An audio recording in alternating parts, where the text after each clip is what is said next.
Good morning students, welcome to Eduveda Academy. आज हम लोग डिस्कस करेंगे about class 10th science chapter number 6 life processes के बारे में। तो चलिए देखते हैं कि पहले लाइफ प्रोसेसेस कहा किसे जाता है। Life processes can be defined as the process that are taking place inside of our body which are essential for our survival। कहने का मतलब ऐसा कोई भी प्रोसेस जो हमारी बॉडी के अंदर हो रहा है जिससे हमारा सर्वाइवल पॉसिबल हो पाता है उसको लाइफ प्रोसेस कहते हैं। ये काफ़ी टाइप्स के होते हैं जैसे कि nutrition, metabolism, reproduction, excretion, respiration, transportation. But हमारे सिलेबस में केवल 4 प्रोसेसेस हैं। Number 1 nutrition, number 2 respiration, number 3 transportation, number 4 excretion. चलिए न्यूट्रिशन के बारे में थोड़ा डिटेल में पढ़ते हैं। Nutrition is the process by which an organism takes food and utilises it to get energy for growth, repair, maintenance etcetera. कहने का मतलब न्यूट्रिशन एक ऐसा प्रोसेस है जिससे कोई ऑर्गेनिज्म फूड का इनटेक करता है और उसका इस्तेमाल करके एनर्जी बनाता है जिसका यूज़ वो करता है ग्रोथ के लिए, रिपेयर के लिए और अपनी बॉडी मेंटेनेंस के लिए। तो देखते हैं कि what is the need for nutrition. Organism need the energy to perform various activities like growth and repair. तो न्यूट्रिशन की नीड ये है ऑर्गेनिजम्स को कि उनको एनर्जी चाहिए होती है बहुत वेरियस एक्टिविटीज़ परफॉर्म करने के लिए, जैसे कि growth, repair etcetera. Nutrition can be further divided into 2 subcategories, autotrophic and heterotrophic। Autotrophic, auto यानी self और trophic मतलब food synthesizing। Heterotrophic मतलब those organisms that are dependent on others for food। Autotrophic के अंदर आते हैं ग्रीन प्लांट्स जो कि फोटोसिंथेसिस कर सकते हैं, और नाइट्रीफाइंग और डीनाइट्रीफाइंग बैक्टीरिया जो कि केमियोसिंथेसिस करते हैं। आइए देखते हैं फोटोसिंथेसिस क्या होता है। Photosynthesis can be defined as a process in which green plants convert carbon dioxide and water into carbohydrates in the presence of sunlight and chlorophyll. जैसा कि आप इस फोटो में देख सकते हैं कि लाइट क्लोरोफिल पे पड़ती है और वो कार्बन डाइऑक्साइड लेता है एटमॉस्फेयर से along with water from the roots. Photosynthesis thus results in formation of glucose through this chemical reaction। देखिए ये जो रिएक्शन है ये इस चैप्टर की सबसे इम्पॉर्टेंट रिएक्शन है। कार्बन डाइऑक्साइड वाटर के साथ मिक्स होता है क्लोरोफिल और सनलाइट की प्रेजेंस में और फॉर्मेशन होती है ग्लूकोज और ऑक्सीजन की। The process is completed in 3 steps. आइए देखते हैं क्या हैं वो 3 steps. Number 1 absorption of sunlight through chlorophylls stomata. जैसा कि आप देख सकते हैं इस डायग्राम में कि स्टोमेटा ओपन हो जाता है जैसे ही उस पर सनलाइट पड़ती है और वो क्लोज्ड रहता है जब सनलाइट नहीं होती है। Step number 2 conversion of light energy into chemical energy and hydrolysis of water. अब क्या होता है कि जो वाटर होता है वो सनलाइट की प्रेजेंस में ब्रेक हो जाता है हाइड्रोजन और ऑक्सीजन में, जैसा कि आप देख सकते हैं इस केमिकल रिएक्शन में। Number 3 reduction of carbon dioxide. आपने केमिकल इक्वेशंस चैप्टर में पढ़ा होगा और अगर नहीं पढ़ा होगा तो हम जल्दी अपलोड करेंगे, आप उसमें पढ़ सकते हैं।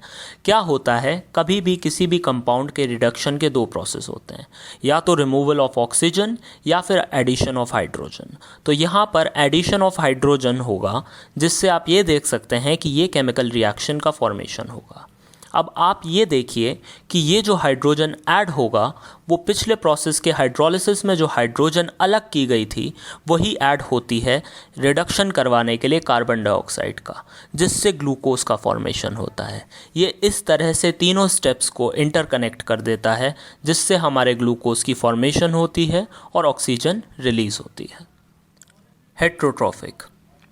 हेट्रोट्रॉफिक ऑर्गेनिजम्स वो होते हैं जिनके डाइजेस्टिव सिस्टम होता है। डाइजेस्टिव सिस्टम का मेन फंक्शन होता है डाइजेशन। तो चलिए देखते हैं डाइजेशन किसे कहते हैं। Digestion can be defined as the process in which complex food molecules are broken down into simpler food molecules. कहने का मतलब ये एक ऐसा प्रोसेस है जिसमें बहुत कॉम्प्लेक्स फूड मॉलिक्यूल्स जो होते हैं उनको सिंपल फूड मॉलिक्यूल्स में ब्रेक करा जाता है। चलिए इस फिगर को देखते हैं जिससे हमें ये पता चलेगा कि अमीबा कैसे फूड को डाइजेस्ट करता है। जैसा कि आप देख सकते हैं ये एक फूड पार्टिकल है जो कि अमीबा के पास है। अब वो क्या करता है, अपने सूडोपोडिया से उस फूड पार्टिकल के चारों तरफ अपने आप को ले आता है। अब जो ये स्पेस होता है जिसमें फूड पार्टिकल एग्जिस्ट करता है, इसको कहते हैं फूड वैक्यूल। अब यहाँ पर ये साइटोप्लाज्म से अपने एंजाइम्स रिलीज़ करता है जिससे फूड पार्टिकल का ब्रेक डाउन होता है। वो जब सिंपलर मॉलिक्यूल्स में ब्रेक हो जाता है तो अमीबा उसे डाइजेस्ट कर लेता है। We receive energy due to break down of following. Carbohydrates break होके ग्लूकोज का फॉर्मेशन करते हैं, प्रोटीन्स ब्रेक होके अमीनो एसिड्स का फॉर्मेशन करते हैं, वाइल फैट्स का ब्रेक डाउन होता है और वो फैटी एसिड्स और ग्लिसरॉल की फॉर्मेशन करते हैं। Human digestive system. चलिए अब बात करते हैं ह्यूमन डाइजेस्टिव सिस्टम के बारे में। जैसा कि आप इस फिगर में देख सकते हैं, human digestive system consists of the following parts. Number 1 mouth, 2 buccal cavity, 3 oesophagus, 4 diaphragm, 5 stomach, 6 gallbladder, 7 bile duct, 8 liver, 9 pancreas, 10 small intestine, 11 large intestine, 12 appendix, 13 rectum, 14 anus।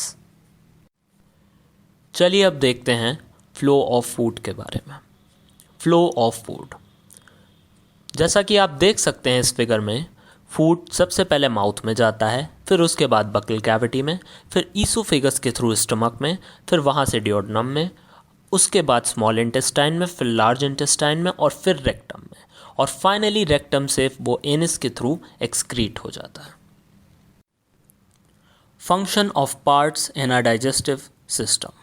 चलिए देखते हैं एक डाइजेस्टिव सिस्टम में जो वेरियस पार्ट्स होते हैं उनका individual function क्या होता है। Mouth breaks down food into smaller pieces for further processes. कहने का मतलब ये कि हम जब कुछ भी खाते हैं, हम उसे च्यू करते हैं, तो हम जो बड़े पार्टिकल्स होते हैं उनको च्यू करके स्मॉलर पार्टिकल्स में कन्वर्ट कर देते हैं, जिससे वो आगे प्रोसेसेस के लिए यूज़ किया जा सकता है। Buccal cavity, space to store food temporarily inside one's mouth where it is soaked with saliva. कहने का मतलब ये, जब हम कुछ खाते हैं, हम च्यू करते हैं, तो आपने अक्सर देखा होगा हम लोग अपने गालों के पास एक कैविटी, एक स्पेस होता है, वहाँ पर दबा लेते हैं। ये वो स्पेस होता है जहाँ पर जब हम खाना को दबाते हैं तो हमारे मुंह से सलाइवा सेक्रेट होता है जो कि उस पर पूरी तरह से फैल जाता है।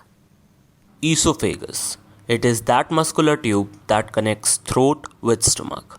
ये वो मस्कुलर ट्यूब होता है जो कि हमारे गले को हमारे पेट से कनेक्ट करता है। Diaphragm, it separates abdomen from chest. It contracts and flattens when you inhale and it gets relaxed when you exhale. कहने का मतलब ये कि ये हमारे एब्डोमेन और चेस्ट को सेपरेट करता है।